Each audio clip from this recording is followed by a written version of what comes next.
کبھی 10 منٹ عادت ہو جائے نا دعا مانگنے کی علیحدہ سے رات کو، حضور نے فرمایا جو فرض نماز کے بعد دعا مانگے اللہ اس کی قبول کر لیتا ہے۔ نبی پاک صلی اللہ تعالی علیہ وسلم نے فرمایا اللہ مسافر کی دعا قبول فرماتا ہے۔ حضور نے فرمایا اللہ مظلوم کی دعا قبول فرماتا ہے۔ حضور نے فرمایا بیمار سے دعا کراؤ اللہ اس کی دعا قبول فرماتا ہے۔ میرے نبی پاک نے فرمایا ماں باپ جب بھی اولاد کے لیے ہاتھ اٹھائیں، ویسے تے بلے شاہ تو آسمانی اڈ دیا ہی پھڑ دیں، جڑا گھر بیٹھا انہوں بڑھیا ہی نہیں۔ حضور فرمانے لگے ماں باپ جب بھی اولاد کے لیے دعا فرمائیں اللہ ان کی دعا کو قبول کرتا ہے۔ آپ اپنا تعلق بنائیں دعا کے ساتھ، عبادت کے ساتھ، مصلی کے ساتھ رشتہ بنائیں، استغفار پڑھیں۔ صلاح الدین ایوبی صلیبی جنگوں میں تھے، رات کو مسجد اقصی میں نماز پڑھی تو پریشان تھے۔ ایک بزرگ سے ملاقات ہوئی تو وہ کہنے لگے کہ آپ بڑے پریشان ہیں۔ کہنے لگے حضور پریشان اس لیے ہوں کہ پہلے ہی مسلمان کمزور ہے، اب میں نے سنا ہے دشمن کا ایک بحری بیڑا وہ جنگی سامان سے بھرا ہوا آ رہا ہے، تو اب ان کے پاس اور تلواریں اور نیزے آ جائیں گے، مسلمانوں کے پاس پہلے ہی وسائل کی کمی ہے، پریشان ہو کس طرح کر کے مقابلہ کریں گے۔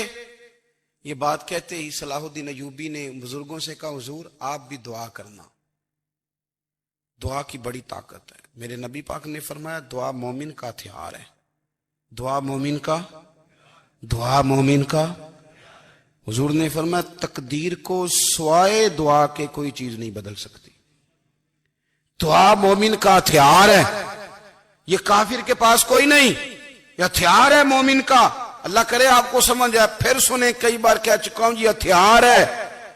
کافر کے مقابلے میں جو تیرے پاس سب سے بڑا ہتھیار ہے وہ دعا ہے۔ دعائیں کرانی چھوڑ دی، کرنی چھوڑ دی، لینی چھوڑ دی۔ حضرت سیدنا انس بن مالک رضی اللہ تعالیٰ عنہ فرمایا کرتے تھے میں نے وہ رنگ دیکھا ہے جب حضور دعا مانگتے تھے اور حضور کی مقدس آنکھوں میں آنسو بھی ساتھ ہی بہا کرتے تھے، میں نے وہ انداز دیکھا ہے۔ تو صلاح الدین ایوبی بزرگ سے کہنے لگے آپ بھی دعا کیجیے، اور خود رونے لگے اور سر سجدے میں رکھ کے رونے لگے، اور عشاء سے لے کر فجر تک روئے، خوب روئے۔ صبح وہ بزرگ آئے تو صلاح الدین ایوبی کا خوبصورت اور ہنستا ہوا چہرہ دیکھا، کہنے لگے آپ بڑے خوش ہیں، رات تو میں نے بڑے روتے ہوئے دیکھا تھا۔ تو کہنے لگے حضور وہ جو بحری بیڑا آ رہا تھا نا وہ پانی میں ڈوب گیا ہے، اب وہ نہیں آ رہا، ابھی خبر آئی ہے تو میں بڑا خوش ہوں۔ بزرگ کہنے لگے اٹھ سینے سے لگ اور سن ایک بات، وہ بحری بیڑا پانی میں نہیں ڈوبا، وہ تیرے آنسوؤں میں ڈوب گیا ہے۔ وہ جو تو رات رویا ہے نا رب کریم کی بارگاہ میں تو وہ ڈوب گیا ہے۔ بھائی اپنا مصلی کا، عبادت کا، وظائف کا، اللہ اللہ کا سلسلہ اس کو مضبوط کرے، اپنی دعاؤں کے تعلق کو مضبوط کرے۔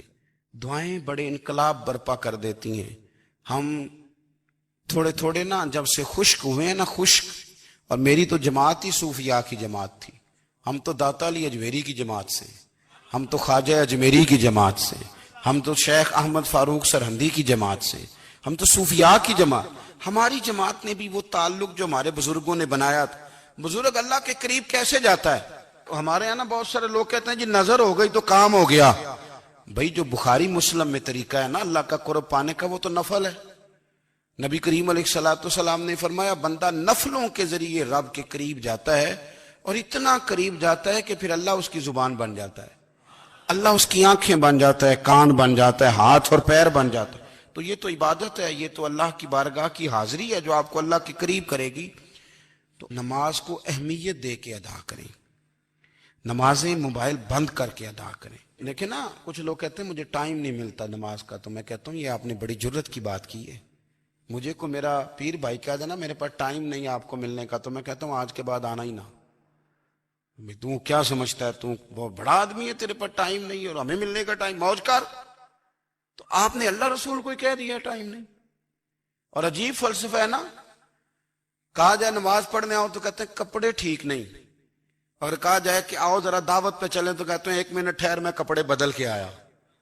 نماز کے لیے کہا تو کہتے ہیں ٹھیک نہیں، دعوت کے لیے کہا تو کہتے ہیں میں ذرا تیاری کر لوں، یوں جانا مناسب نہیں۔